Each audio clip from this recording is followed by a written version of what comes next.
जय हिंद साथियों, मैं SI मिथिलेश कुमार। स्वागत है आपका आपके YouTube channel knowledge power with Akhil Shivank में।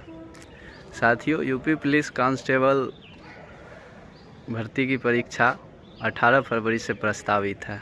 उम्मीद है आप लोग लगन से परीक्षा की तैयारी कर रहे होंगे, सबकी अच्छी तैयारी हो रही होगी। साथियों, परीक्षा होने में 30 से 35 दिन बचे हैं, तो अब इन 30 दिनों में क्या स्ट्रेटजी होगी तैयारी की, क्या स्टडी प्लान होगा, इससे संबंधित जो मेरे खुद के एक्सपीरियंस हैं ये मैं आपसे शेयर करूंगा। इससे संबंधित ही साथियों, मैं पिछले 2 बड़ी वैकेंसियां जो निकली थी यूपी पुलिस की 2018 में ही, एक जनवरी में आई थी, जनवरी फरवरी में 41,520, और दूसरा आई थी अक्टूबर में 49,568। साथियों, इन दोनों भर्ती की कट ऑफ को देखते हुए हम अपना एक सेफ स्कोर निर्धारित करेंगे, फिर एक उसको टारगेट बनाकर अपनी प्रिपरेशन उसके हिसाब से करेंगे। हम बात करें 41,520 भर्ती की, तो उसका फाइनल कट ऑफ जनरल की 225 नंबर गया था।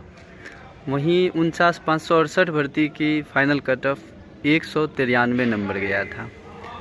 तो इस आधार पे हम एक ऐसा स्कोर निर्धारित करें जो कि एक संभावित हो कि सेफ रहे इस भर्ती के लिए, जो मेरे हिसाब से 225 से 230 के बीच हो सकता है।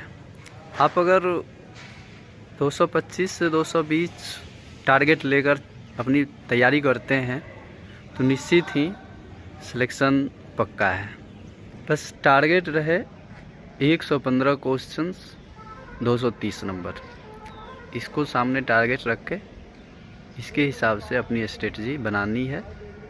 इन बचे दिनों में इस पे काम करना है, कैसे हमारे इतने नंबर सिक्योर हो। बात अगर हम सिलेबस की करें तो इसके 4 मेजर सब्जेक्ट्स हैं: मैथ, रीजनिंग, हिंदी और जीके जीएस।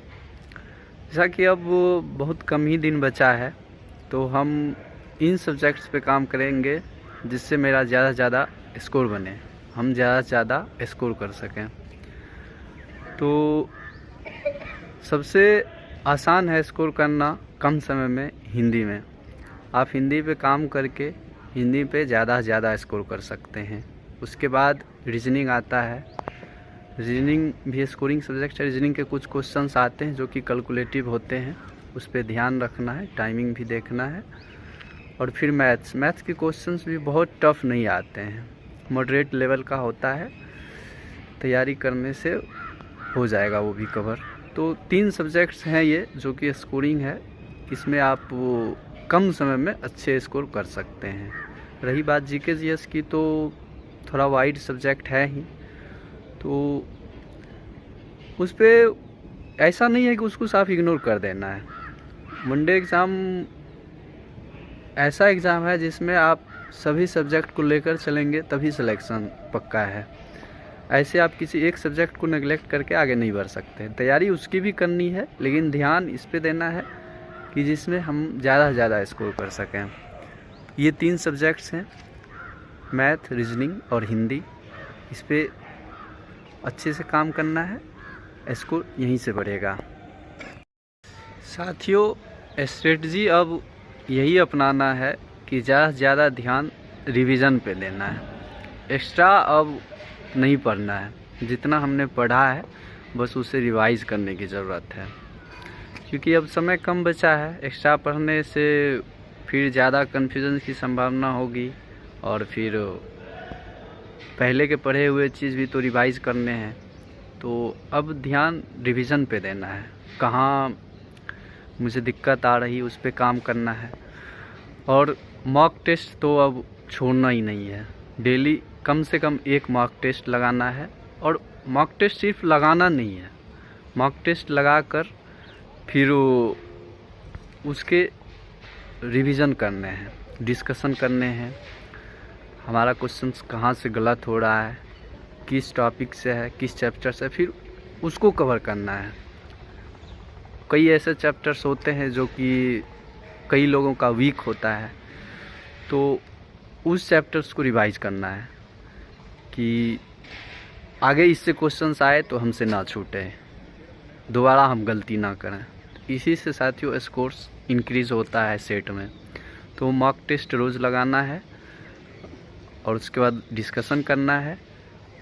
जो टॉपिक समझना है उसके यूट्यूब पे सर्च करके बहुत सारे लेक्चर्स मिलेंगे। आप यूट्यूब पे सर्च करिए, वहाँ देखिए, वहाँ समझ ना आए फिर बुक खोलिए, बुक में भी पढ़िए।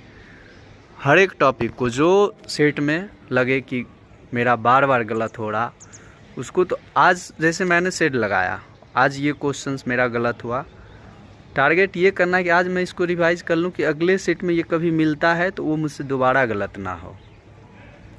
साथियों ये स्ट्रेटजी अपनाएं, आपका इंक्रीज होते जाएगा स्कोर। मॉक टेस्ट डेली एक लगाना है।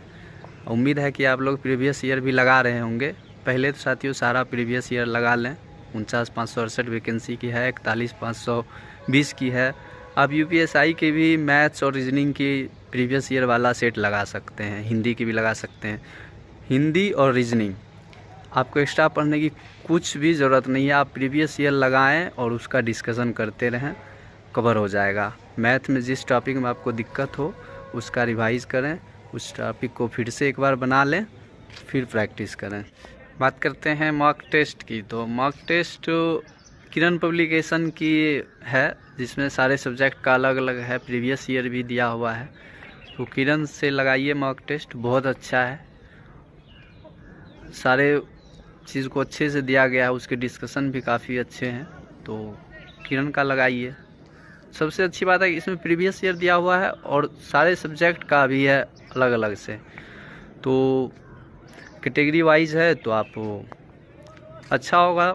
बाकी रोज़ एक मॉक टेस्ट लगाना है। मॉक टेस्ट तो बिल्कुल नहीं छोड़ना है, रोज़ लगाना है और उसके डिस्कशन करने हैं। लगाने के बाद उसका डिस्कशन बहुत ज़रूरी है।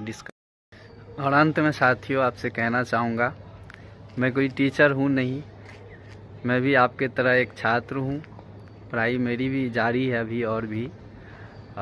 मैं बस आपसे अपना एक्सपीरियंस शेयर किया कि मैंने कैसे एग्ज़ाम बीट किया, 49,568 की, 41,520 की और फिर एसआई की।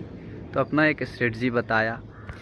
मॉक टेस्ट मैंने कभी नहीं छोड़ा। साथ ही आपसे भी कहना चाहूँगा, मॉक टेस्ट रोज़ लगाइएगा और एक मॉक टेस्ट लगाने के बाद उसके डिस्कशन करने हैं। एक मॉक टेस्ट लगाने का मतलब होता है आप 4-5 घंटे उसमें दीजिए, सारे क्वेश्चंस को कवर करके अच्छे से रखिए, ताकि उससे संबंधित अगले सेट में कोई क्वेश्चंस आता है तो वो हमसे ना छूटे।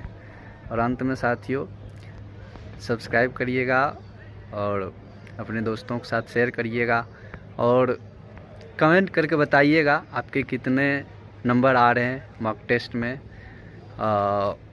बताइएगा। जय हिंद साथियों।